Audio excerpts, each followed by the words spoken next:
Bem-vindos ao nosso Podcal! Hoje é o nosso primeiro episódio e provavelmente o último do nosso Podcal. Mas o que significa cal? Para outras línguas, né, ou no português, é vaca. Então é o nosso Pod Vacas! E aí, quem somos nós? Nós estudamos no Instituto Federal Goiano Campus Urutaí, cursamos Medicina Veterinária e esse vídeo, esse podcast é para uma disciplina de bovinocultura de vacas de leite, do professor Hugo Peron, do Napertim. E hoje a gente vai falar sobre doenças metabólicas em vacas de leite. Prazer, meu nome é Lavínia Roma. Eu sou a Jordana. E a gente está no 6º período de Medicina Veterinária. E aí, para introduzir um pouco esse assunto, a gente pode perguntar, mas o que é metabólica, metabolismo, o que é isso? Que confusão é essa? Que doideira é essa? Pois é, e aí, muitas das vezes, com certeza você já deve ter falado, não, porque o meu metabolismo é rápido, ou não, meu metabolismo é devagar, Nossa senhora. eu engordo, só de olhar pra comida eu engordo. E aí, em relação às vacas, a gente vai pensar, a gente vai começar no grande e vai diminuindo até ficar pequenininho, pra vocês entenderem onde acontece e como que isso acontece. Aí vai pensar, não, já vai falar de bioquímica. Só um pouquinho. Lavínia, você vai colocar bioquímica no meio disso? Só um pouquinho. Eu não vou aprofundar muito, mas é só pra gente ter uma noção do que acontece dentro do organismo das nossas amigas ali. E é a mesma coisa no nosso. Tô chamando a gente de vaca? Não, mas acontece a mesma coisa. Aí a gente tem a vaca. E aí a gente tem os sistemas. Então a gente tem o sistema respiratório, o sistema reprodutor, o digestório. E aí falando do digestório, que é o que vai importar pra gente hoje, para ter ele, a gente precisa de uma junção dos órgãos. Então, a gente vai começar lá na boca, tem a língua, tem o esôfago, os estômagos, porque é a vaca, né? Ela é especial, ela tem 4. 4 estômagos, mas você já sabe, né? E aí, a gente tem o intestino delgado, o intestino grosso. E para ter esses órgãos, a gente precisa dos tecidos. Então, os órgãos, eles não têm só um tecido, pode ter mais de um. Como o tecido epitelial, o ósseo, esquelético. E aí, assim, a gente vai formando os órgãos.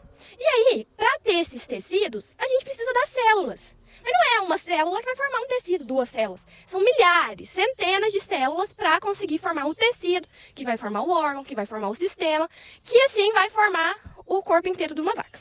Mas ok, pra que você tá falando isso? Pra gente chegar lá na célula, a célula, aquela pequenininha que quando você tava lá no ensino fundamental, que você começou a estudar biologia, você tinha que desenhar a célula. Você Nossa, que treva. Não. E aí, quando a gente desenhou a célula, tirando a sanguínea, né? As outras tinha núcleo, tinha o retículo endoplasmático rugoso, o liso, o complexo de Golgi e tinha a mitocôndria. A produção ela vai colocar a mitocôndria aqui pra vocês. Se ela der conta.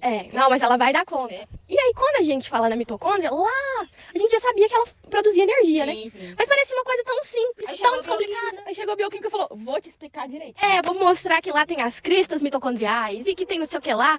E aí você vê que o trem não é tão fácil igual você pensava. Aí você vê que é um pouco mais complicado. Pra vocês terem noção.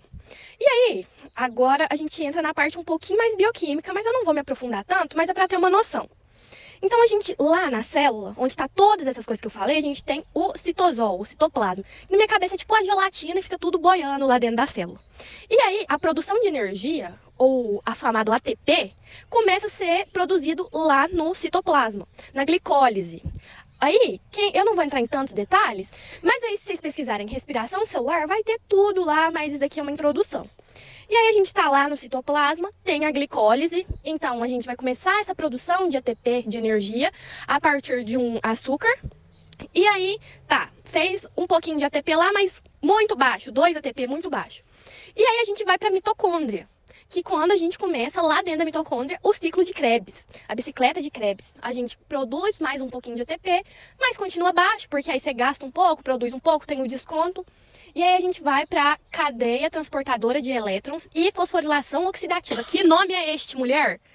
E aí ela acontece lá nas cristas mitocondriais, não tem que ser na mitocôndria inteira, não. É lá num lugarzinho. Então se a gente começou grande lá na vaca, foi pra célula, vocês acham que a célula estava pequena? Não, vai diminuir mais um pouquinho.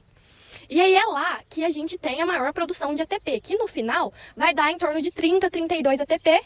Aí a gente pode pensar, isso é muito ou é pouco? É pouco, só que o nosso corpo não para de fazer isso, é o tempo inteiro, ó. Pau na máquina, fazendo isso sem parar. E aí, isso é o nosso metabolismo. A gente emagrece, a gente engorda, dependendo da velocidade que isso acontece. E aí que entra as doenças metabólicas, porque pode ser ocasionada ou pela hipocalcemia, ou pela acidose, ou pela cetose, por conta do nosso organismo. Se está em alta de alguma coisa, se está em baixa, pode levar a essas doenças metabólicas, as doenças no metabolismo do animal. E aí, para a gente fazer uma introdução rápida aqui, para vocês terem noção sobre a pecuária de leite, segundo o mapa de 2023, o Brasil ocupava o 3º lugar no ranking mundial de produção de leite. Você sabia disso? Sabia porque nós temos ela de boa de leite com o Perón. Verdade, é verdade. E aí a gente produzia, hoje, pode até produzir mais, já que esse dado é de 2 anos atrás, 34 milhões de litros de leite por ano. Isso é muita coisa. E está presente em 98% dos municípios brasileiros. Então, basicamente, toda cidade que você vai ter uma fazenda que produz leite ali. Pode ser muito, pode ser pouco. Eu vou contar, porque eu sou de Orizona, e Orizona é conhecida como uma bacia leiteira. Então a gente tem a gente tem muitos produtores grandes lá, mas além dos grandes temos muitos pequenos, que aí no final faz ser um índice muito alto de produção de leite. E aí, nem tudo é um mar de rosas, vem acompanhado de coisas boas, é claro, a maior produção de leite, só que também sobe os níveis de doenças metabólicas. Como a hipocalcemia, a cetose e a acidose. E aí, isso se dá por conta que essas vacas ou de fazendas grandes ou pequenas, tem uma alta produção de leite. Tem vaca que produz mais de 35 litros de leite por dia, isso é muita coisa. E aí, se a gente não tiver uma dieta adequada, não tiver o veterinário lá, pode ser que essas doenças comecem a acontecer com mais frequência. Então, essa é a importância do médico veterinário estar sempre na fazenda. Sim, dando assistência, fazendo corretamente ali uma dieta devida para aquele animal, porque se é um animal de alta produção, ele necessita mais de nutrientes, de uma dieta adequada que vai suprir ali a necessidade dele. Exatamente. Não deixar pra gente chamar o veterinário, o médico veterinário, só quando as coisas já estão ruins. Porque aí já tem uma maior dificuldade da gente conseguir restaurar a saúde desse animal. Então é interessante a gente ter um veterinário na parte de reprodução desses animais, na parte do bem-estar, da nutrição, nas vacas de leite, principalmente a nutrição. No período periparto, que são 3 semanas antes do parto e 3 semanas após. Então ali a gente vai ter que fazer uma dieta balanceada, com minerais certos, para não deixar essas doenças ocorrerem. E aí agora, a gente vai caminhar para a parte principal, que a gente vai falar das doenças em si. Agora a palavra é sua e eu vou te complementando. Ai, mas agora tem complicou. Eu confio no seu potencial. Vou falar para vocês sobre hipocalcemia. O que é hipocalcemia, Lavínia? O que é? É aquela febre? Isto, febre do leite. A hipocalcemia, ela é a deficiência de cálcio. E a gente monitora ela pelas quantidades de cálcio que o animal vai ter no sangue, no plasma sanguíneo ali. Então, se uma vaca, se você for calcular o cálcio dela ali, e ela tiver ali mais ou menos 8 miligramas de cálcio, ela é uma vaca normocálcica. Aí, se ela apresentar ali mais ou menos de 5 a 8, ela já é como hipocalcemia. Aí existe a clínica e a subclínica. Então, entre de 5 a 8, ela é considerada subclínica. Se a vaca tiver menos de 5 miligramas de cálcio, é uma vaca com hipocalcemia, considerada como febre de leite. Já é considerado como um caso clínico. A coisa nesse estado fica feia. Já tá complicada. E aí, como sintomas, como é que eu vou olhar uma vaca e falar assim... Então eu vou chegar lá e falar assim, é isso. Eu acho, vou chamar o veterinário, que aquilo ali eu tô achando que é hipocalcemia. Eu não tenho certeza. Minha vaca tá faltando cálcio. A gente vai olhar pro animal, ele vai estar um animal assim mais prostrado. A gente pode falar que tem 3 fases de sintoma. Primeira fase do sintoma, o animal ele consegue andar, mas ele vai apresentar ali taquicardia, dispneia. O coração acelerado, a taquicardia. A respiração acelerada. O animal vai estar ali apático, ele vai estar um pouco prostrado. Você percebe, quem convive com vaca todo dia vê que o animal não tá normal. Exatamente. Aí já vai vir o segundo estágio. O animal, a gente pode falar que ele fica ali em decúbito external. O animal deita, cabeça virada ali também pro flanco. E aí a gente percebe que o animal, ele tem também ataque cardíaco, ele tem a dispneia. E a gente vai perceber que ele tá com uma temperatura diferente da normal. Ele vai estar com as suas extremidades mais frias. E ele também vai estar apresentando focinho seco. Porque pra quem não sabe, focinho de vaca é boiado, gente. Igual de cachorro. Ele vai estar ali apresentando focinho seco. Aí já chega no 3º estágio, aí o trem fica feio. Aí o animal não consegue levantar. Ele não responde a nenhum tipo de estímulo, você pode ir lá estimular algum tipo de dor. E aí, beleza, então. A gente viu os sinais clínicos, com isso conseguiu fechar o diagnóstico e o tratamento. Porque pro produtor, o tratamento, essa vaca melhorar, é a importância dele. Pra não ter um prejuízo, pro bem-estar dessa vaca. Como que é? Então, Lavínia, como tratamento, a gente pode entrar com gluconato de cálcio. Lembrando que ele é cardiotóxico. Então a gente tem que fazer a administração ali entre em torno de 10 e 20 minutos e fazer a monitoração cardíaca desse animal. Não é um medicamento que você tem que aplicar ali, ó, de uma vez. E a gente vai fazer ali a aplicação do gluconato de cálcio. O esperado é que essa vaca, após o tratamento, esteja zero. E aí o resultado é rápido, né? Depois que a gente faz o tratamento logo, ela já levanta. E aí quais que são os pontos da profilaxia? A gente deve, é que nem você falou no começo, Lavínia, da introdução, a gente tem que adequar a dieta daquele animal. É a gente preparar o animal tanto ali no pós-parto, principalmente no pós-parto e também no pré-parto, porque se o animal ele é um animal que come pouca quantidade de cálcio, o animal, quando você falar assim, não, agora é capariu, eu vou socar cálcio nessa vaca. Ela não vai adiantar, porque ela não vai estar adaptada. Aí ela não vai estar adaptada, a vaca vai sofrer ali com a adaptação, com aquele período de adaptação.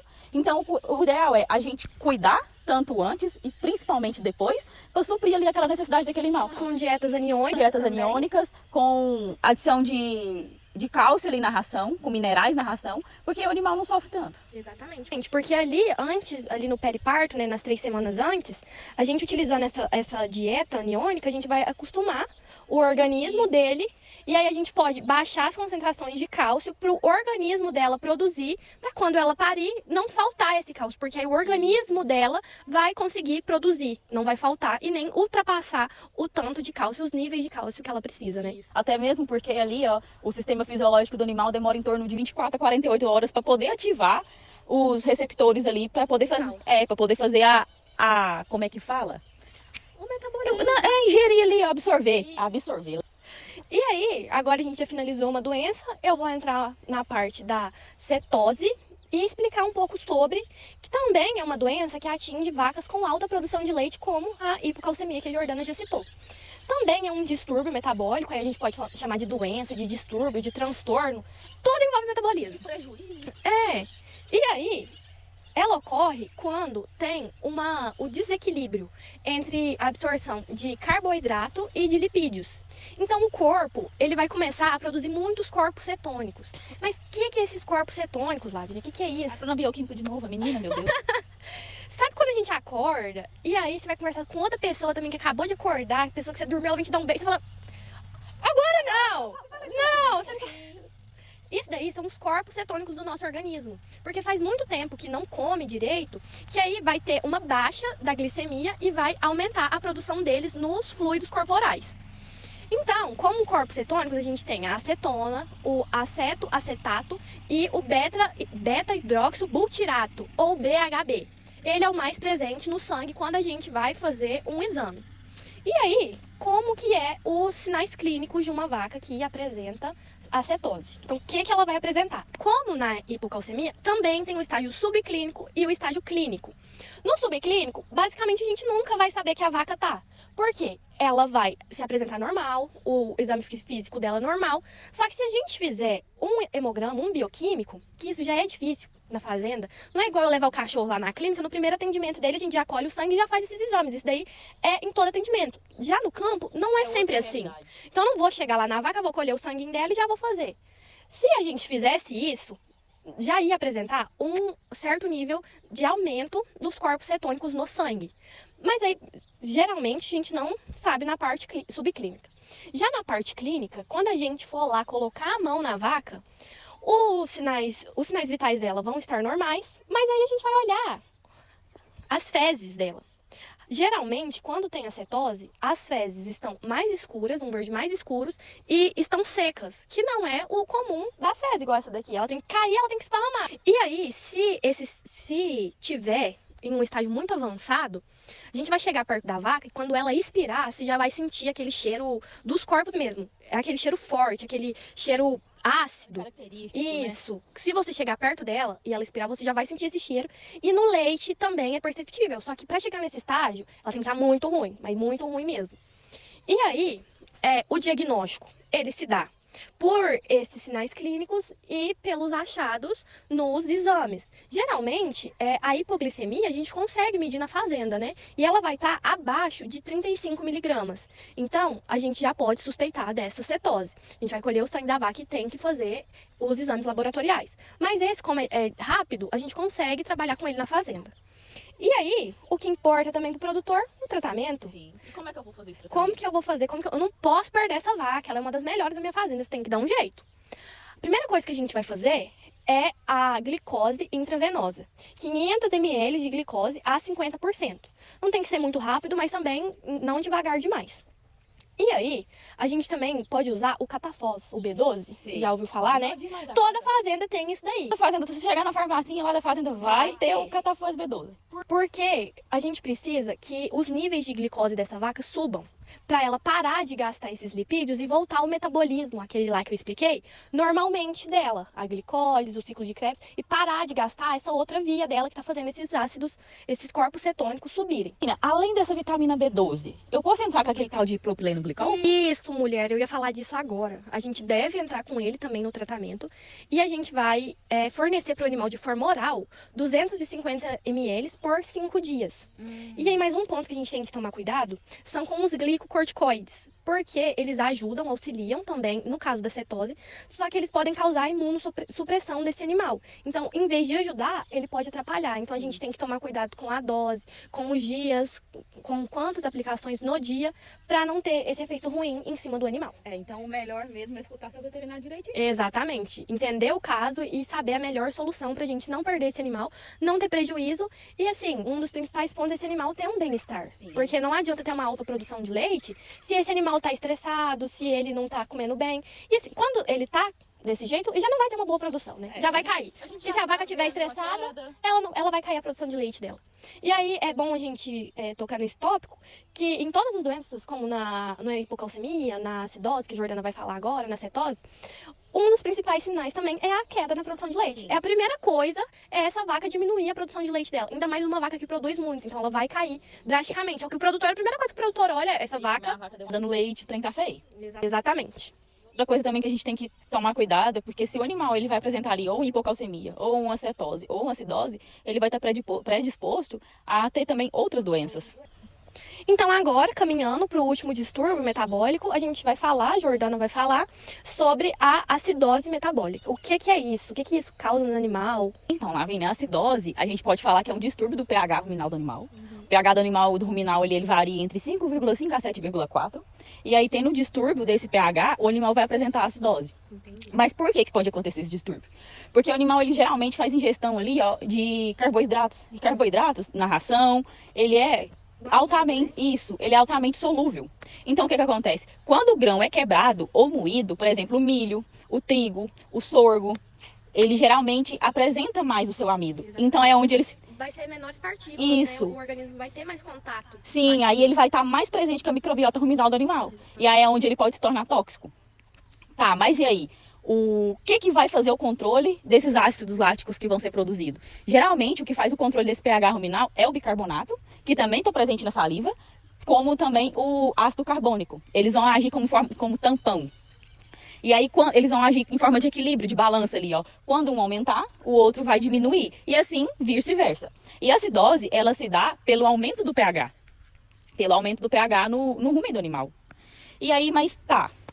Quais são os sintomas? Como é que eu vou saber? Como que eu vou olhar para aquele animal e falar, é acidose? Então, o animal ele vai apresentar ali taquicardia, aceleramento, né? Cardíaco, dispneia. O animal ele vai conseguir ali andar, mas ele vai ter uma relutância. Isso. E ele vai ter também ele vai apresentar apatia, ele vai apresentar desidratação severa, ele vai apresentar também ali queda na produção de leite, queda também na gordura do leite. E aí também, Lavínia, o que ele mais vai apresentar? Como é que a gente pode ver? Falar assim, esse animal aqui eu acho que ele tá com acidose, mas como é que eu vou ter certeza? A gente vai fazer pelos achados laboratoriais e também pelos achados clínicos a campo. A gente pode fazer o pedido de um hemograma, mas também a gente pode avaliar o líquido ruminal. E aí no líquido ruminal a gente vai observar ali a coloração. Se ele apresentar um verde amarronzado, ou um verde mais acinzentado, ou se não um verde oliva, é porque esse animal tá ok. Tá ok? E aí essa coloração vai depender ali do tipo de dieta do animal. Se ele só pasteja, se ele faz um tipo de alimentação com pastejo e racionamento ali na ordenha, pós-ordenha, alguma coisa, a gente, tipo assim, que tenha presença de rações na sua dieta. Agora, se o animal apresentar um líquido ruminal de cor leitosa acinzentada, aí a gente já pode saber que é acidose. Mas, Jordana, e aí, como é que a gente vai fazer o tratamento, né? Como que é esse tratamento? Se essa vaca vai recuperar rápido, se vai ser devagar? Então, o ideal é que a gente entre com o uso de tamponantes, né? Com o bicarbonato, com medicamentos que tenham o bicarbonato ali na sua composição e também fazer o uso de fazer com que esse animal se locomova. Esse animal não pode ficar parado, ele tem que gastar ali energia, ele tem que locomover, ele não pode ficar prostrado. E pastejar, né? Porque Sim, a gente isso. tem o bicarbonato lá na saliva, então quanto mais esse animal Adicionar mastigar e ter as fibras, mais bicarbonato Ele vai vai rodar no organismo dele e ajudar a equilibrar esse pH. Sim, então o ideal é ali fazer com que ele pasteje, com que ele ingira fibra e fazer o uso de tamponantes ali.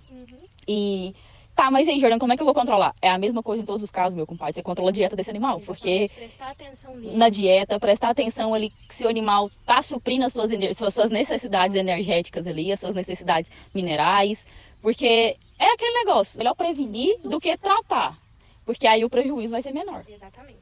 E aí tá, mas como é que eu posso concluir isso tudo? Eu vou, hoje em dia, com tanto melhoramento genético, o avanço, a gente tem animal, a gente produz animal, a gente quer pecuária para produzir muito. A gente não quer produzir pouco. Essa é a meta. A gente pode começar pouco, mas sempre aumentar. Então, os animais hoje em dia, eles geralmente as fazendas que tiram muito leite, são animais de alta genética, são animais que vão produzir mais.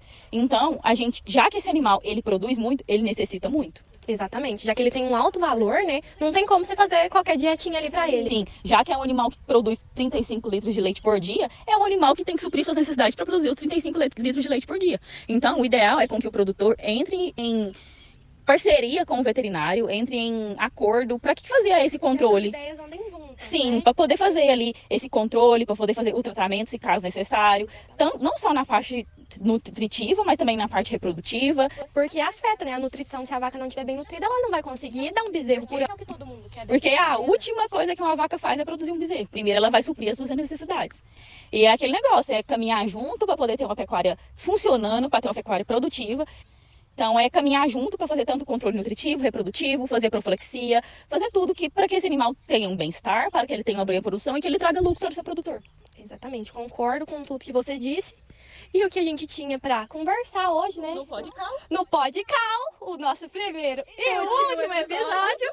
Foi isso, espero que tenha agregado alguma coisa na vida de vocês, que tenha aberto a mente sobre quantos problemas, né, essas doenças podem trazer, quantos prejuízos.